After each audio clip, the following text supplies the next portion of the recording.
Sesaat lagi Anda akan menyaksikan Inspirasi Pagi yang dipersembahkan oleh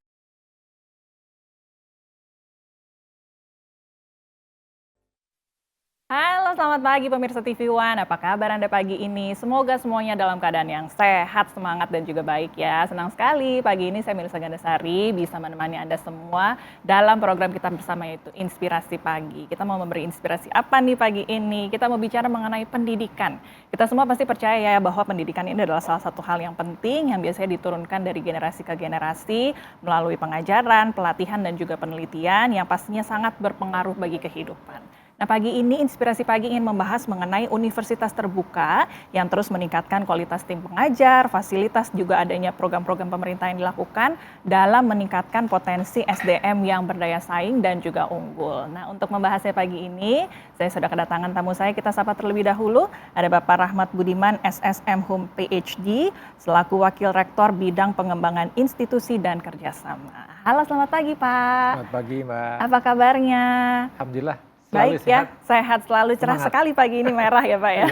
Kita mau bahas mengenai pendidikan. Baik. Di Hari Pendidikan Nasional tahun 2023, pemerintah ini mengajak universitas terbuka sebagai mitra strategis untuk meningkatkan angka partisipasi kasar. Mengapa kemudian universitas terbuka yang dipilih kemudian Pak Rahmat? Ya, jadi kita dapat menyampaikan universitas terbuka adalah satu-satunya perguruan tinggi negeri yang dapat secara cepat meningkatkan angka partisipasi kasar perguruan tinggi. Ya. Kenapa? Karena dengan massive education itu kita dapat menyerap mahasiswa yang lulusan-lulusan SMA itu dalam waktu yang relatif lebih singkat. Maksudnya begini, katakanlah saat ini kan perguruan tinggi negeri tatap muka itu kan masih terbatas. Ya. Terbatas, kemudian kelas-kelasnya terbatas, sedangkan lulusan SMA dan SMK setiap tahun itu lebih dari 3,6 juta. Dan kalau mereka masuk ke perguruan tinggi tatap muka kan mungkin hanya sepertiganya. Ya. Nah, sisanya inilah yang ditampung di universitas terbuka.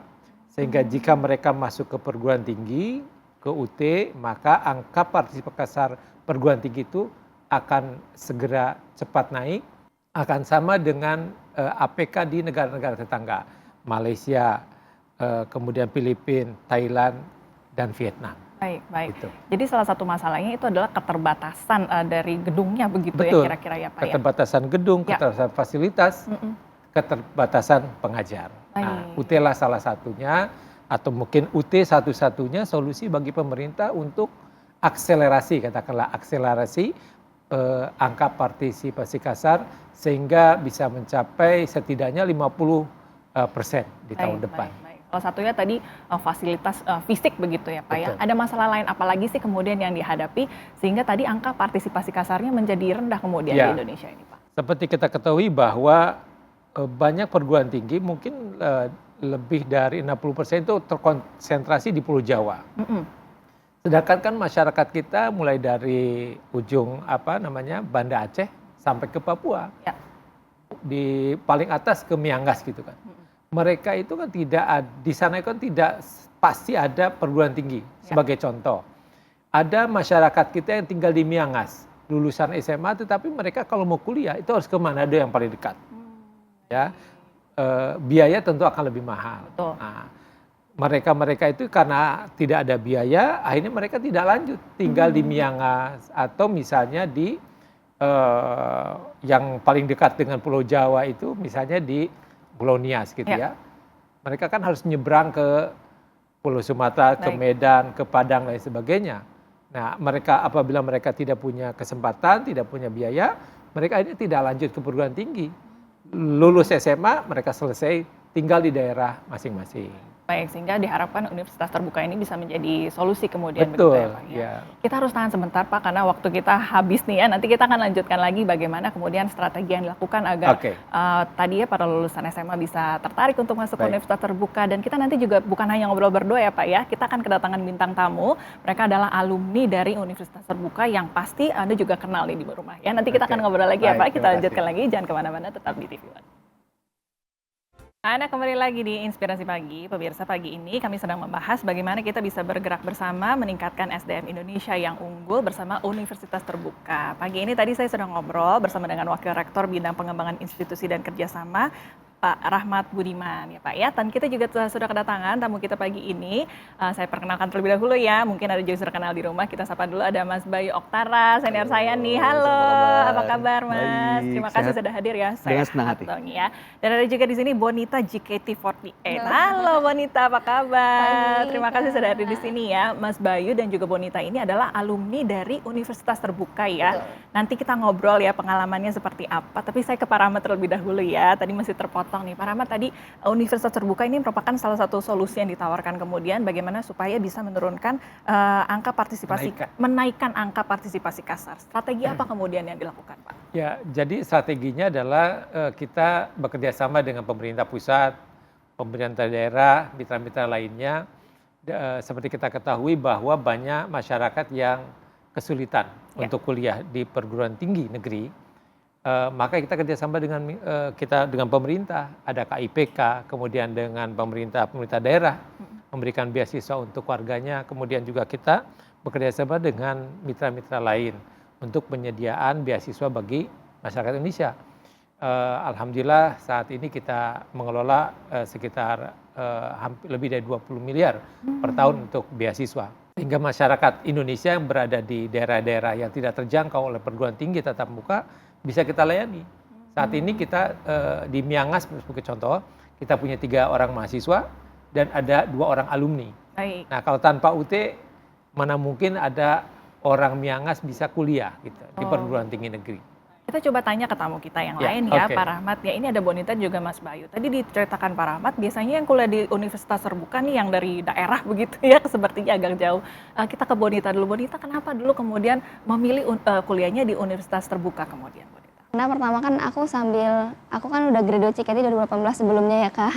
Jadi aku sekarang udah ex JKT48, Ya. bukan member lagi. Ya.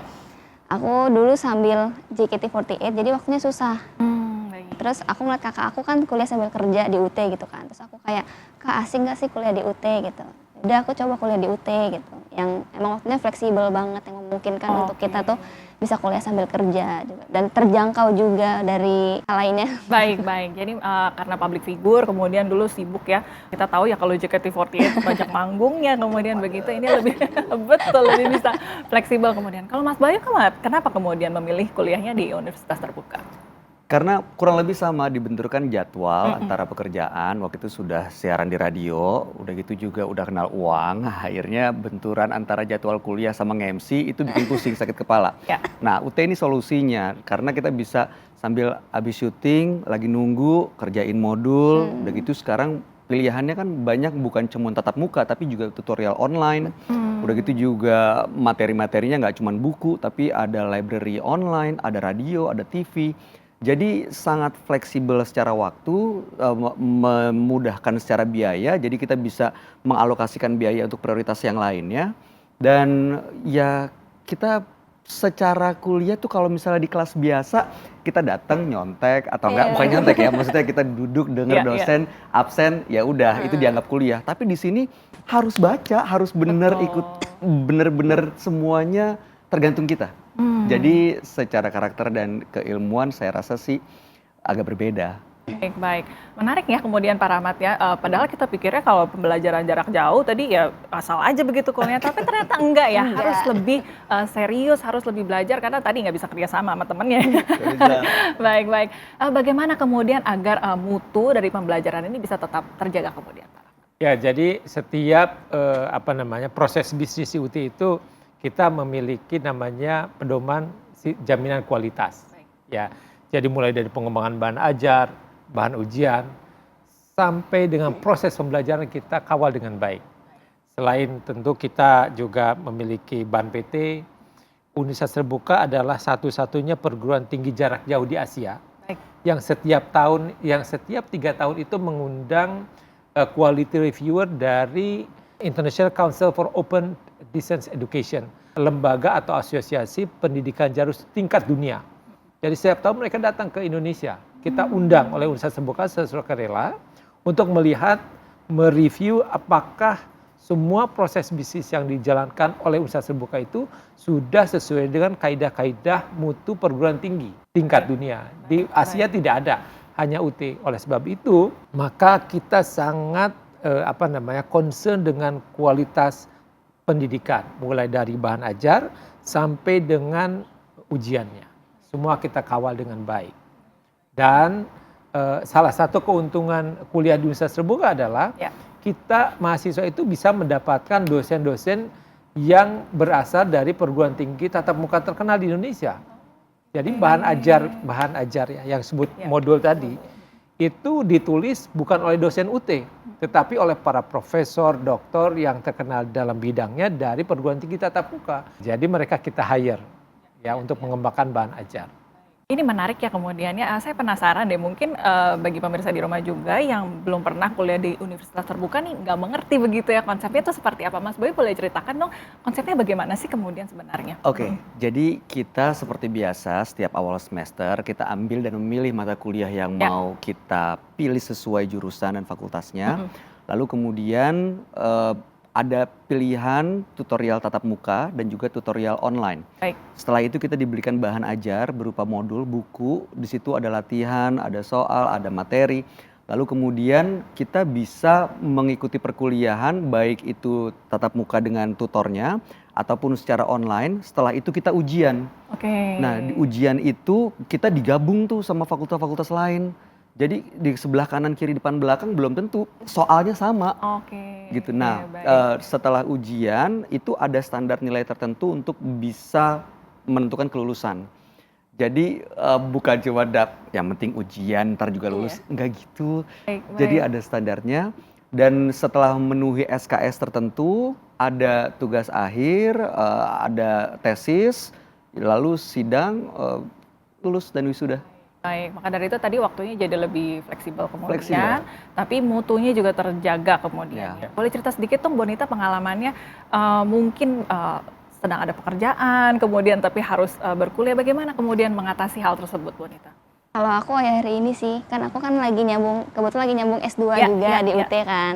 Terus tiap 3 minggu ada tutorial online.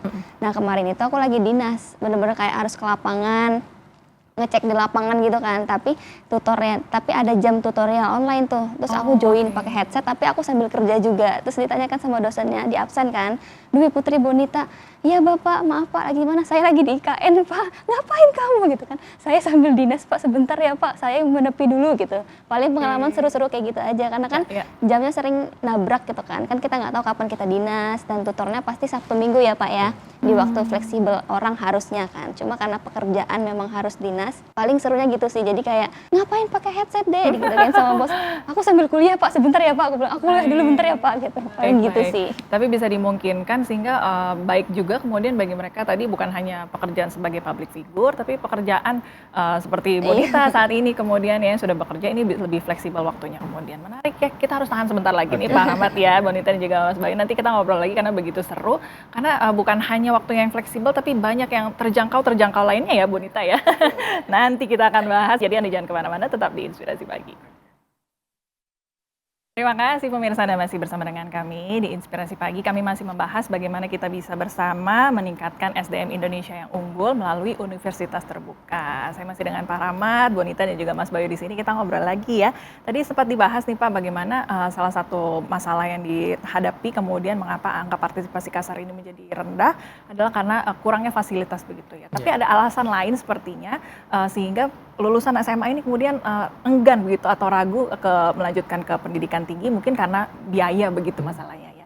Ini salah satu yang bisa dijadikan solusi dari Universitas Terbuka ini kemudian. Betul. Ya? Jadi mungkin bisa dikatakan satu-satunya perguruan tinggi negeri yang biaya kuliahnya itu sangat murah adalah Universitas Terbuka. Jadi di UT itu ada sistem namanya paket ya. Paket itu artinya kita sudah siapkan untuk 8 semester. Ya, satu semesternya itu hanya 1,3 juta. Jadi kalau sampai dengan lulus ya sekitar 12 jutaan dengan bahan ajar sudah menjadi sarjana di Universitas Terbuka. Di perguruan tinggi lain barangkali 12 juta itu baru satu semester. Betul, ya kan? betul. Di UT itu 12 juta itu sudah menjadi sarjana. Nah oleh sebab itu kami mendorong pemerintah pusat, daerah, kemudian mitra lainnya, swasta untuk tidak ragu memberikan bantuan kepada masyarakat sekitar untuk kuliah di universitas terbuka. Karena kayak tadi dikatakan kualitas lulusan, kualitas ujian, kualitas pembelajaran betul-betul kita jamin. Baik, baik. Saya mau coba tanya ke Mas Bayu ya. Mas Bayu, banyak juga mungkin kan selain tadi masalah biaya, banyak juga yang berpikir udah bisa kerja, bisa dapat uang, nggak perlu lagi kuliah begitu ya. Waktu itu kan Mas Bayu sendiri juga udah Betul. Berkegiatan begitu, sudah Jadi bisa waktu cari syuting uang OB sendiri. tuh sering banget abis lagi nunggu scene gitu masih pakai dasi, masih pakai kostum ke mobil ngerjain modul tuh Pak. Karena latihan dan ada diskusi online juga kan. Baik, baik. Tapi kenapa kemudian Mas Bayu tetap memilih untuk melanjutkan kuliah padahal udah bisa cari uang sendiri waktu itu? Mas Bayu? Ingin merdeka secara finansial, merdeka menentukan karir ke depan, dan merdeka menentukan masa depannya bagaimana. Dan langkah kita bisa lebih panjang dengan pendidikan, karena pendidikan bukan cuma hanya akademis, tapi pendidikan karakter membuat kita mampu berpikir secara sistematis, dan ini memudahkan kita untuk menghadapi berbagai tantangan. Walaupun di dunia entertainment mungkin banyak juga orang yang penting gue jadi artis kayak Mark Zuckerberg atau jadi Jack Ma gitu ya, tapi kan one in a million, satu dibanding miliaran orang, jutaan orang gitu. Nah, sementara persaingan makin ketat, belum lagi ada AI, gimana kita nanti bisa terdisrupsi, pilihan kita jadi semakin sempit, maka dengan pendidikan menurut saya akan membuat langkah kita jadi lebih panjang. Baik, baik. Apalagi Mas Bayu sekarang juga jadi dosen ya? Jadi dosen dan juga jadi IKUT, jadi saya Wakil Ketua 1 IKUT Jakarta, betul seperti Pak Rahmat tadi sampaikan, kita juga memberikan beasiswa bagi orang-orang yang membutuhkan untuk bisa melanjutkan pendidikan. Dan di UT sendiri saya megang ada 2 kelas komunikasi bisnis, dan itu seru sih, saya bisa merasakan seperti yang tadi Warita sampaikan, lagi di tempat kerja sambil kuliah. Maaf Pak, ini nggak apa-apa, yang penting bisa diskusi, karena diskusi yang paling penting. Betul, itu dia. Saya mau ke Bonita ya. Bonita tadi sempat dibahas juga oleh Pak Rahmat bahwa tidak perlu khawatir kuliah di universitas terbuka karena mutu dari lulusannya tetap terjaga. Mengalami kesulitan nggak ketika lulus dari universitas terbuka lalu mencari pekerjaan? Apakah masih dilihat dipandang sebelah mata begitu atau bagaimana? Boleh diceritakan Bonita? Kalau aku kebetulan masuk UT udah kerja. Baik. Jadi karena memang kalau misalnya masalah pekerjaan mungkin di aku nggak ada masalah. Tapi kadang di pandangan orang-orang gitu kan kayak lulusan mana, lulusan UT? Oh UT ya. Terus aku kayak nanya, emang kenapa UT gitu kan? Langsung kayak aku nggak terima gitu kan. Kenapa pandangannya, oh UT gitu kan. Kayak, emang kenapa UT gitu? Negeri kok bagus kok, aku bilang. Kamu sanggup nggak kuliah di UT? Mandiri banget loh, aku bilang. Nggak apa-apa kok, bagus UT. Aku aja nggak sanggup masuk UT digituin. Gitu. Paling dari pandangan orang-orang aja sih gitu. Baik, strateginya apa kemudian Pak yang dilakukan agar nama UT ini jangan sampai dipandang sebelah mata kemudian oleh masyarakat? Strateginya adalah kita meyakinkan berbagai pihak ya, khususnya masyarakat melalui edukasi publik, melalui teman-teman kita ini, bahwa kuliah di universitas terbuka itu betul-betul ditentukan oleh inisiatif, motivasi, dan perjuangan oleh mahasiswanya. Tidak ada namanya ini untuk para pengguna lulusan. Saya ingin menyampaikan, lulusan universitas terbuka adalah orang-orang yang sudah teruji. Mereka yang sudah belajar mengatur jadwal belajarnya sendiri, ujiannya itu juga tidak ada subjektivitas, semua dilaksanakan oleh mesin. Ya, kalau mesin mengatakan nilainya E, ya E saja. Tidak ada bisa kita katrol berubah menjadi atau balangka berubah jadi. Itu tidak ada di universitas terbuka. Langsung setuju nih ya para alumni. Tidak ada nego-nego. Bahkan di universitas terbuka untuk ujian esai itu kita kan ada ujiannya, ada yang multiple choice, ada yang esai. Kita melakukan ujian itu pemeriksaan oleh dua korektor. Jadi kalau korektor 1 dan korektor 2 nilainya terlalu jauh, katakanlah sampai dengan 10 apa perbedaannya, maka kita menggunakan korektor yang ketiga. Jadi betul-betul kita jaga namanya kualitas akademik di universitas terbuka. Jadi untuk para pengguna lulusan nih, pengguna lulusan universitas terbuka, jangan khawatir bahwa lulusan universitas terbuka adalah orang yang tangguh secara mental dan secara akademis. Saya ingat waktu bikin tesis waktu itu ternyata ada 1 mata kuliah Pak, 2 mata kuliah waktu itu yang nilainya masih di bawah standar. Harus ambil lagi. akhirnya sampai lulus baru bisa. Padahal Mas Bayu kenal saya ya. Baru kenapa?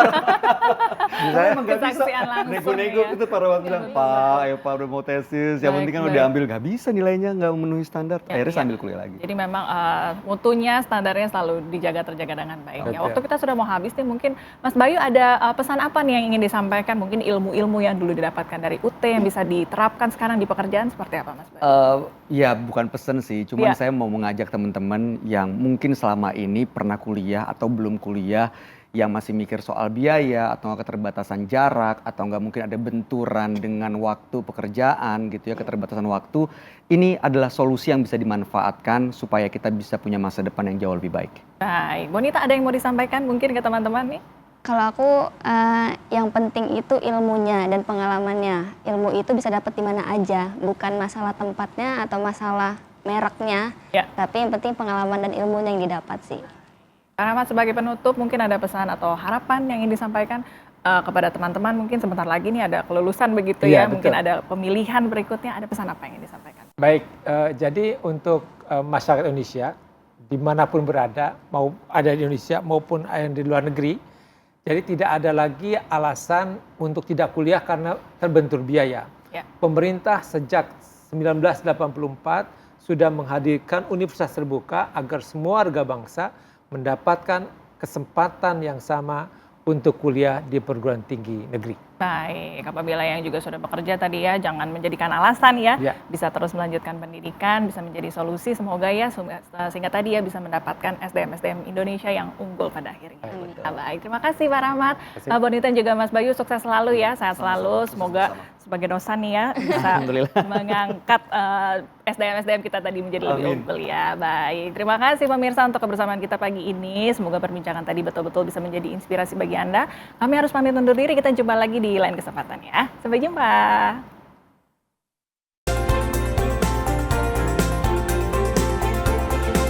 Anda baru saja menyaksikan Inspirasi Pagi yang dipersembahkan oleh